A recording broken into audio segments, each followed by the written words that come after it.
So in this video we will be talking about first class 2 antiarrhythmic drugs, that is beta blocker. We have already done that's on the surface. We enter the cell surface, it's beta blocker. She have to which acts over there. Outside was sodium, and then after beta blocker we have potassium channels, and then in class 4 we will be having calcium channels. So class 2 is beta blockers, so we are gonna block the AC node and AV node. So that's what beta blockers will work on, these two things, blockage of these two things, and therefore it will become a drug of choice for the ventricular tachycardia, ventricular premature beats. Now it's about beats, and if we have to definitely memorize only. There don't seem to be much of logic here right now to me. Might be there is some logic, but it's about the beta blocker. And if we talk of beta thing, it means it's about beats. And then beats means it's somewhere premature beats. Where is premature beats? It's ventricular premature beats, because usually we read of some ventricular premature beats, so means it has to do with ventricles. So we can say idiopathic ventricular tachycardia also we can use it in. And then if there is a QT prolongation, but this is congenital long QT syndrome, that is long-term management. For the long-term management we will give beta blockers. And then we have talked about ventricles. Now what about the atrial stuff? So in that, if there is atrial fibrillations or atrial flutter, so the rate can be controlled over there. So basically we have to start from upper thing and then lower thing.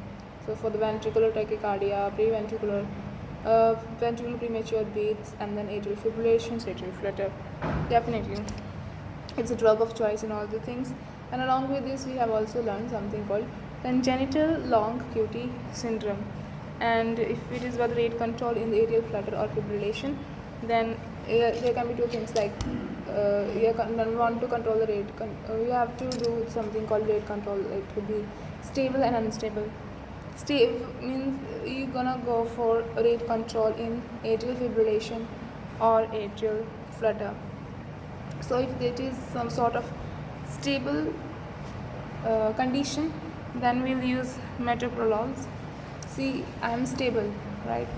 Usually people will say I am stable, so that is I am stable, right? So I am means somewhere, and we know only beta blockers have to end with prolols, alls.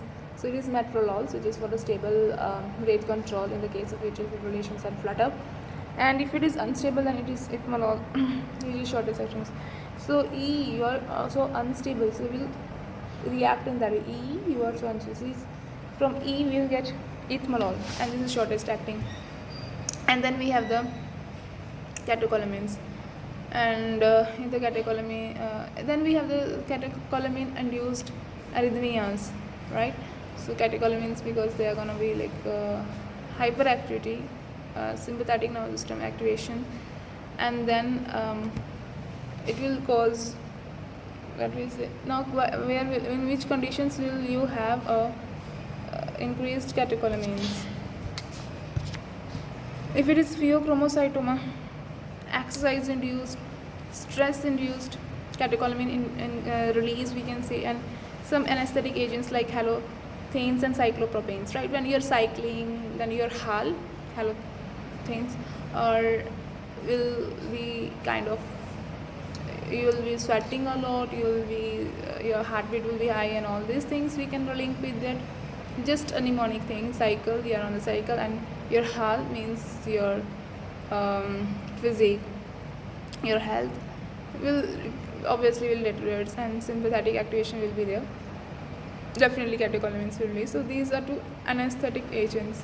And then in the case of stress and pheochromocytoma, in the case of stress and pheochromocytoma also, we can then we'll use arrhythmias will be caused because of these released catecholamines, and these are the conditions where there will be released catecholamines, like in the pheochromocytomas or the exercise or stress induced or anesthetic agents about HAL and cyclopropanes and halothane, which we are talking about.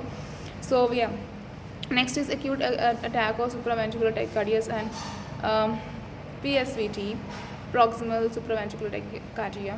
So for acute attack, we already did the drug of choice is adenosine, but we can also treat that with a short-acting esmolol IV. That is short-acting esmolol IV. Yeah, so that is adrefonium also can be used. And so this is what we have done for premature beats, for idiopathic ventricular tachycardia, so the premature ventricular tachycardia beats, and then in the atrium also we have done this. So this is about the little bit about the class 2 beta blockers, and yeah, so it's metoprolol, esmolol, and something about catecholamines induced we have talked, and then acute attack of SVT and PSVTs, IV esmolols. So yeah, so that's all about this video, and we'll be talking about class 3 in the next one.